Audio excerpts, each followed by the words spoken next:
Hey guys, this is Sherry Vegas, and in this tutorial today I'm going to be showing you how you can create a really cool marble effect using resin.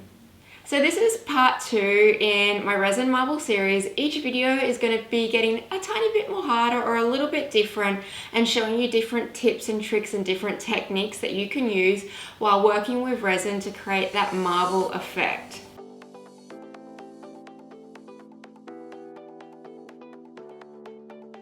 So today I'm going to be making marble that looks like this. So it's a little bit similar to the one we did in the first part, and if you haven't watched that, I'd recommend watching that, but it's not necessarily like a requirement to understand what to do in this video, because I'm going to be going over everything that you need to know to create this effect in this video today. But if you haven't seen that one, I would recommend watching it, especially if you want to get into creating some really cool marble effects with resin, because they're going to be two different techniques. So it is a white marble again, but it is a different type of white marble. So I'm going to be showing you different techniques to achieve this one than what I used in the first part. So this one does have more defined breakpoints, and so it's got a little bit more detail, and it's a slightly bit of a trickier technique than the first technique that I've shown you. So I'm going to be going over some key points that really help you create this effect when working with resin. So the first thing I'm going to do is start working on my base colors. I've mixed up my resin and I've divided it out. I've got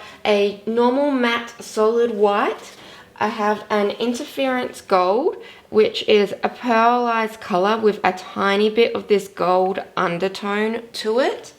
And then I've just got a clear sparkle. So this is just a mica powder that just is sparkly. It's not a glitter, it's very subtle. So I've just got those three colors, and they're going to be my base color. If you've ever looked at marble before and you've held it up in the light, you'll see that it has a slight reflect through it. It's definitely not glittery, but there are soft sparkles coming through. It's not just matte white. If you look at most stones, they will have that sort of soft shine and reflect. So that's what I'm going to do with the first layer, is I'm going to create my base. And I'm doing that to match with the inspiration picture that I've got, where it is a white marble. So I'm going to do a white base to start with.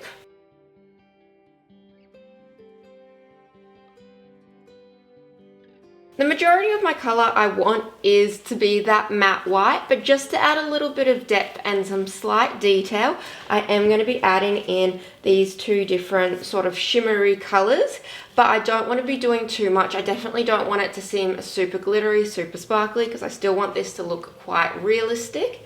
So I'm just going to be placing these in just a few places around. You can layer it over the top, but once I start adding in the other resin colors and the other layers, this is going to be really subtle and blend out. And I'm not doing this in any particular way. I'm just kind of splotching them out. I want this to be as organic and natural as possible. I don't want any sort of symmetry.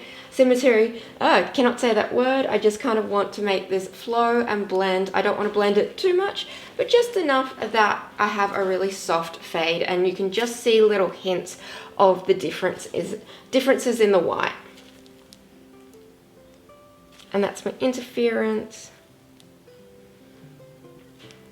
And I can use a scraper, my paddle pop stick, a heat gun. I can start to blow this out. I just kind of want to blend it slightly.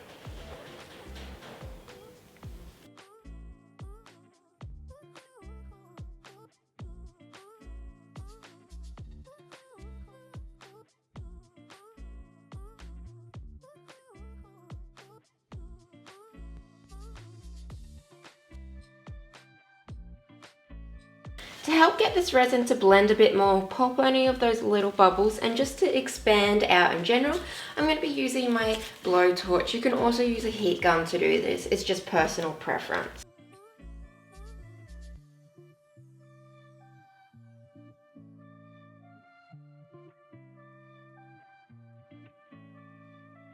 If you do use a blowtorch, just be careful if you are working with lighter colors, because if you do hold in one area for too long, it will burn the resin, and it's really noticeable, particularly with white. So you always want to just keep your blowtorch moving across the surface of your board and never add too much heat for too long. So this is just helping pop in those bubbles, getting that resin to expand out and go over the edge, and getting those sort of different shimmers plus the matte white to blend a little bit more. Now that I'm happy with my white base, I've got soft, really subtle reflex coming through, but the majority is white and it looks very natural and organic. You do have to be careful not to blend it out too much because you will just end up with just white sparkle, but I've got areas where it's clear matte white and really soft areas where that reflect and that sparkle is coming through. Now I'm going to start adding in my midtones, and I want to do less is more with this. And one of my favorite ways to add midtones in, and it's a great way to make it look super organic, is by using spray paint, because it will come out and spray across the area and give really soft pattern effects that you wouldn't be able to achieve if you've mixed up the resin, if you've mixed up your color into the resin, because that will pour out into a line. So this helps give that sort of expanding color happening. So I've just got June. This one I quite like because it is a stone sort of color, so it works perfectly for this particular style of marble. Just make sure you do a test spray off the side and not directly onto your board until you know it's going to spray well, because sometimes it does come out too much. Really soft. I don't want to do too much. Obviously if I had a bigger board I could do more, but it's really easy to let the spray paint overpower and you will lose a lot of that white. So just really small amount. The reason why I went with June is you can see in my inspiration photos that there is not just whites and greys, but there is that really soft sort of stone color that gives it a tiny bit of warmth. So by adding June in is going to help me add that bit of color coming through. I'm also going to be using this Rust-Oleum one, Ultra Matte, and it's kind of like a charcoal color. It's called Slate, and I need to use this one very sparingly because it is quite strong. Just like that, really light. You can also see that the resin and the spray paint have a really cool chemical reaction, and I get that splottiness coming through and a really soft fade of color that I wouldn't be able to achieve if I've mixed the color into the resin and poured it out. So spray paint, just to add a really soft fine mist of your mid-tone colors, is a really great option. But less is more. If your piece that you're trying to replicate has a lot, then add more in. But I find that it's really easy to go overboard with your midtones and you lose a lot of that white. If you did accidentally spray too much spray paint in one spot, I'd recommend getting your heat gun and using it to kind of disperse out that color a little bit more.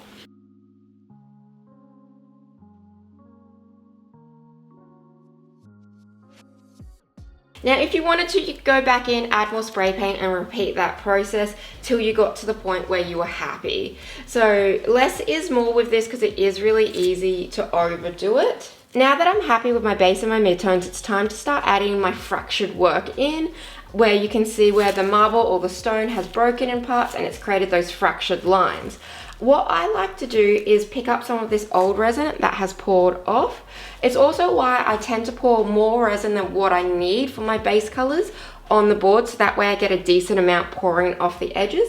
This is also now blended in with some of that spray paint that has gone off the edges too, and you're going to get really soft, subtle fractured lines to start with. So I'm just going to pick up some of that and I'm just going to pull it up and create these really subtle fractured lines.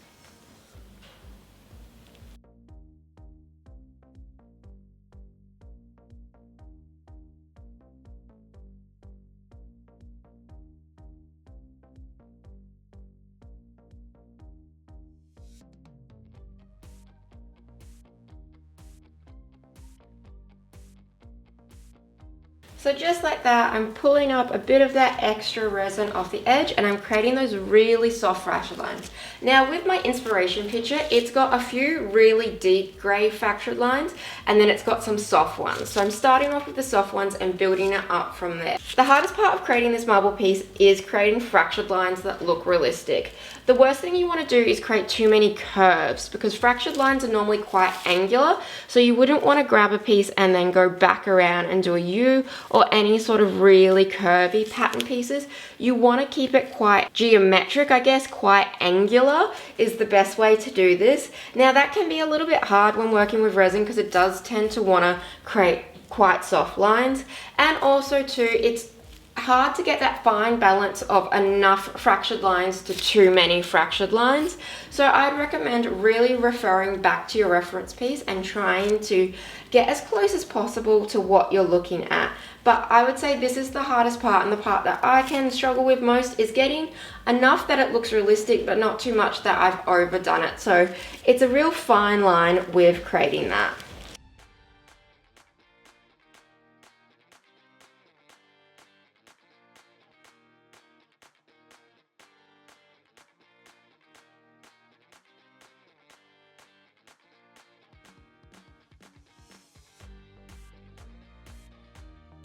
I'm quite happy with these really subtle fractured lines, so now it's time to start adding a bit more color and maybe doing one or two quite big bold ones.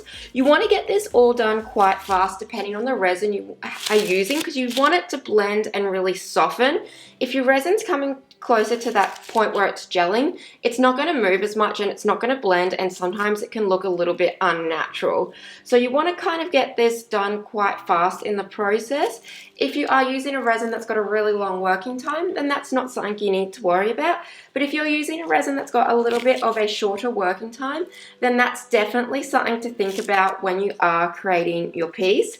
Because if you wait till the very end to start adding all of this, it's not going to blend enough and it's going to look very unnatural and not organic. So I've got a little bit of my white left over, and all I'm going to do to start creating the darker areas of my fractured lines is I'm going to just add a little bit of that darker spray paint into here and create that color. What you also want to look at too is that fractured lines are not necessarily thin lines.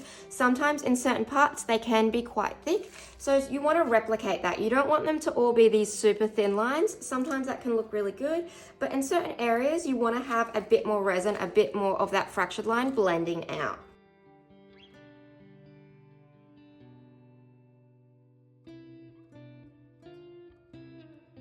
You can also spray some of your spray paint onto the white that has dripped off the edge if you want to add some more sort of darker points. So I'm just picking that up only a little bit and just in the center of some of my thicker areas.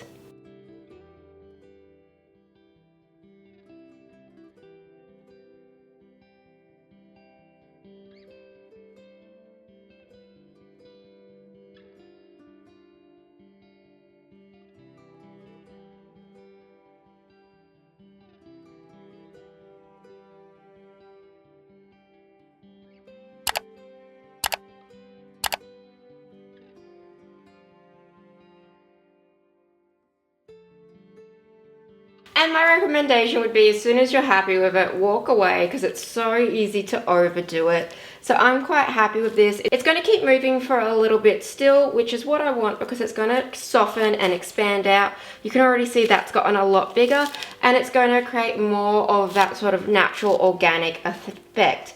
And I feel like it looks pretty close to the example. Because I am doing a smaller piece, I haven't done as much because I didn't want to overdo it. But obviously on a bigger piece, you could add a lot more in. I've got my light points, I've got my highlights, I've got some warm tones coming through, a really soft sparkle, and I've got those grays and the thicker pieces with the thinner pieces of the fractured lines. So overall, I think this looks pretty close to the example that I've shown you, and I'm pretty happy with it. As always, if you have any questions or comments, feel free to leave them in the comment box below. I always love hearing your guys' opinions and feedback. This is a new series that I am starting, so every month I will be posting a new video showing you a different trick or technique to use resin to create realistic looking stone. So I've got many more videos coming showing you something new every single time. I hope you guys enjoyed this video. If you did, give it a big thumbs up. It really helps my channel out. It lets YouTube know to share this video to more people. And if you are new to my channel, please do subscribe as I post new videos every single week, and hit that notification bell so that way you get notified every single time I do post, so you won't miss a marble upload.